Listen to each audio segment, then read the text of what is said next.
The following document, classified top secret by the U.S. Department of Defense, was released to the public in 1986 through the Freedom of Information Act.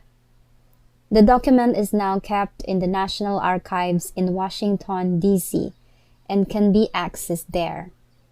The investigations recorded here were carried out under the direction of Major James B. Warren from March to April 1946.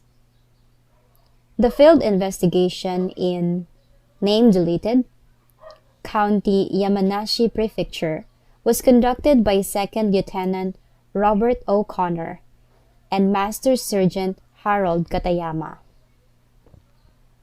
The interrogator in all interviews was Lieutenant O'Connor. Sergeant Katayama handled the Japanese interpreting, and Private William Cohen prepared the documents. Interviews were conducted over a 12-day period in the reception room of the name deleted town hall in Yamanashi Prefecture. The following witnesses responded individually to Lieutenant O'Connor's questions: a female teacher at the deleted town deleted county public school, a doctor residing in the same town, 2 patrolmen assigned to the local police precinct, and 6 children. The appended 1:10,000 and 1:2,000 maps of the area in question were provided by the Topographic Institute of the Ministry of Home Affairs. U.S. Army Intelligence Section MIS report dated May 12, 1946. Title: Report on the Rice Bowl Hill Incident, 1944, document number PTYX 722-8936-745-42213 The following is a taped interview with Setsuko Komochi, 26, teacher in charge of the 4th grade B class at the public school in deleted town, deleted county. Materials related to the interview can be accessed using application number PTYX 722SQ118. Impressions of the interviewer, Lieutenant Robert O'Connor. Setsuko Okamochi is an attractive, petite woman. Intelligent and responsible, she responded to the questions accurately and honestly. She still seems slightly in shock, though, from the incident. As she searched her memory, she grew very tense at times, and whenever this happened, she had a tendency to speak more slowly. I think it must have been just after 10 in the morning when I saw a silver light far up in the sky, a brilliant flash of silver. That's right. It was definitely light reflecting off something metal. The light moved very slowly in the sky from east to west. We all thought it had to be a B-29. It was directly above us, so to see it, we had to look straight up. It was a clear blue sky, and the light was so bright, all we could see was that silver, duralumin-like object. But we couldn't make out of the shape. It was too far up. I assumed that they couldn't see us either, so we weren't afraid of being attacked or having bombs suddenly rain down on us. Dropping bombs in the mountains here would be pretty pointless anyway.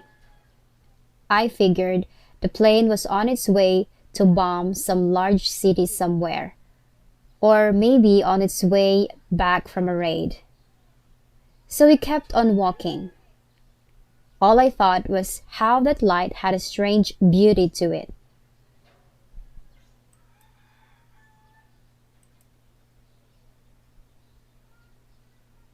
According to military records, No US bombers or any other kind of aircraft were flying over that region at the time. That is around 10 a.m. on November 7, 1944. But I saw it clearly, and so did the 16 children in my class. All of us thought it had to be a B-29. We'd all seen many formations of B-29s, and those are the only kind of planes that could possibly fly that high.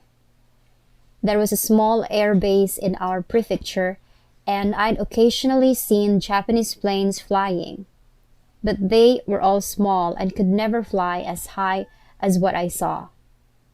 Besides, the way duralumin reflects light is different from other types of metal, and the only planes made out of that are B-29s. I did think it was a little strange, though, that it was a solo plane flying all by itself, not part of a formation. Were you born in this region? No, I was born in Hiroshima. I got married in 1941, and that's when I came here. My husband was a music teacher in a junior high school in this prefecture. He was called up in 1943 and died fighting in Luzon in June of 1945. From what I heard later, he was guarding an ammunition dump just outside Manila when it was hit by American shells and blew up, killing him. We have no children. Speaking of children, how many were you in charge of on that outing? 16 altogether, boys and girls. 2 were out sick, but other than that, it was the entire class. 8 boys and 8 girls. 5 of them were children who'd been evacuated from Tokyo. We set out from the school at 9 in the morning. It was typical school outing, so everyone carried canteens and lunches with them. We had nothing in particular we were planning to study. We were just going up into the hills to gather mushrooms and edible wild plants. The area around where we lived was farmland, so we weren't that badly off in terms of food, which isn't to say we had plenty to eat. There was a strict rationing system in place, and most of us were hungry all the time. So the children were encouraged to hunt for food wherever they could find it. The country was at war, after all, and food took priority over studying. Everyone went on this kind of school outing, outdoor study sessions as they were called. Since our school was surrounded by hills and woods, there were a lot of nice spots we used to go to. I think we were blessed in that sense. People in cities were all starving. Supply routes from Taiwan and the continent had been cut off by this time, and urban areas were suffering terribly from a lack of food and fuel. You mentioned that 5 of your pupils had been evacuated from Tokyo. Did they get along well with the local children? In my class, at least they did. The environments the 2 groups grew up in, of course, were completely different. One way out in the country, the other in the heart of Tokyo. They spoke differently, even dressed differently. Most of the local kids were from poor farming families, while the majority of the Tokyo children had fathers who worked for companies or in the civil service. So I couldn't say they really understood each other. Especially in the beginning, you could sense some tension between the 2 groups. I'm not saying they bullied each other or got into fights, because they didn't. What I mean is one group didn't seem to understand what the other group was thinking. So they tended to keep to themselves, the local kids with other local kids, the Tokyo children in their own little group. This was only the first 2 months, though. After that, they got along well. You know how it is. When kids start playing together and get completely absorbed by whatever they're doing, they don't care about things like that anymore. I'd like you to describe in as much detail as you can the spot where you took your class that day. It was a hill we often went to on outings. It was a round hill shaped like an upside down bowl. We usually called it Owanyama. Note, Rice Bowl Hill. It was a short walk to the west of the school and wasn't steep at all, so anybody could climb it.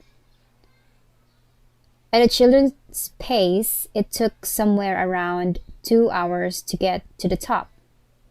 Along the way, they'd search the woods for mushrooms and would have a simple lunch. The children naturally enjoyed going on these outdoor sessions much more than staying in our classroom studying. The glittering airplane we saw way up in the sky reminded us for a moment of the war, but just for a short time, and we were all in a good mood. There wasn't a cloud in the sky, no wind, and everything was quiet around us. All we could hear were birds chirping in the woods. The war seemed like something in a faraway land that had nothing to do with us. We sang songs as we hiked up the hill, sometimes imitating the birds we heard. Except for the fact that the war was still going on. It was a perfect morning. It was soon after you observed the airplane-like object that you went into the woods, correct? That's correct. I'd say it was less than 5 minutes later that we went into the woods.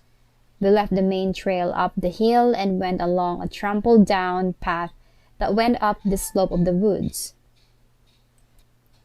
It was pretty steep. After we'd hiked for about 10 minutes, we came to a clearing, a broad area as flat as a tabletop.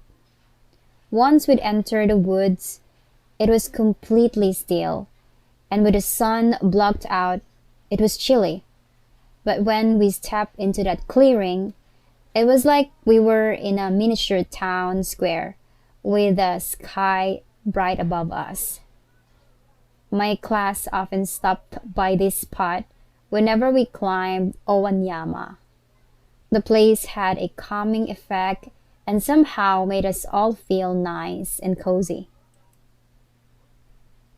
We took a break once we reached this square, putting down our packs, and then the children went into the woods in groups of 3 or 4 in search of mushrooms. I insisted that they never lose sight of one another. Before they set out, I gathered them all together and made sure they understood this. We knew the place well, but it was a woods after all, and if any of them got separated and lost, we'd have a hard time finding them. Still, you have to remember these are small children, and once they start hunting mushrooms, they tend to forget this rule. So I always made sure that as I looked for mushrooms myself, I kept an eye on them and a running head count. It was about 10 minutes or so after we began hunting mushrooms that the children started to collapse. When I first spotted a group of 3 of them collapsed on the ground, I was sure they'd eaten poisonous mushrooms. There are a lot of highly toxic mushrooms around here, even ones that can be fatal. The local kids know which ones not to pick, but a few varieties are hard to distinguish. That's why I always warned the children never to put any in their mouths until we got back to school and had an expert check them. But you can't always expect kids to listen, can you? I raced over to the spot and lifted up the children who'd fallen to the ground. Their bodies were limp, like rubber that's been left out in the sun. It was like carrying empty shells. The strength was completely drained from them. But they were breathing fine. Their pulses were normal, and none of them had a temperature. They looked calm, not at all like they were in any pain. I ruled out things like bee stings or snake bites. The children were simply unconscious. The strangest thing was their eyes. Their bodies were so limp, it was like they were in a coma. Yet their eyes were open as if they were looking at something. They'd blink every once in a while, so it wasn't like they were asleep. And their eyes moved very slowly from side to side, like they were scanning a distant horizon. Their eyes, at least, were conscious, but they weren't actually looking at anything, or at least nothing visible. I waved my hand a few times in front of their faces, but got no reaction. I picked up each of the 3 children in turn, and they were all exactly the same. All of them were unconscious, their eyes slowly moving from side to side. It was the weirdest thing I'd ever seen. Describe the group that first collapsed. It was a group of girls. 3 girls who were all good friends. I called out their names and slapped them on the cheek pretty hard. In fact, but there was no reaction. They didn't feel a thing. It was a strange feeling, like touching a void. My first thought was to send somebody running back to the school for help. There was no way I could carry 3 unconscious children down by myself. So I started looking for the fastest runner in the class, one of the boys. But when I stood up and looked around, I saw that all the children had collapsed. All 16 of them had fallen to the ground and lost consciousness. The only one still conscious and standing was me. It was like a battlefield. Did you notice anything unusual at the scene? Any strange smell or sound or a light? Think about it for a while. No. As I already said, it was very quiet and peaceful. No unusual sounds or light or smells. The only thing unusual was that every single pupil in my class had collapsed and was lying there unconscious. I felt utterly alone, like I was the last person alive on earth. I can't describe that feeling of total loneliness. I just wanted to disappear into thin air and not think about anything. Of course, I couldn't do that. I had my duty as a teacher. I pulled myself together and raced down the slope as fast as my legs would carry me to get help at the school.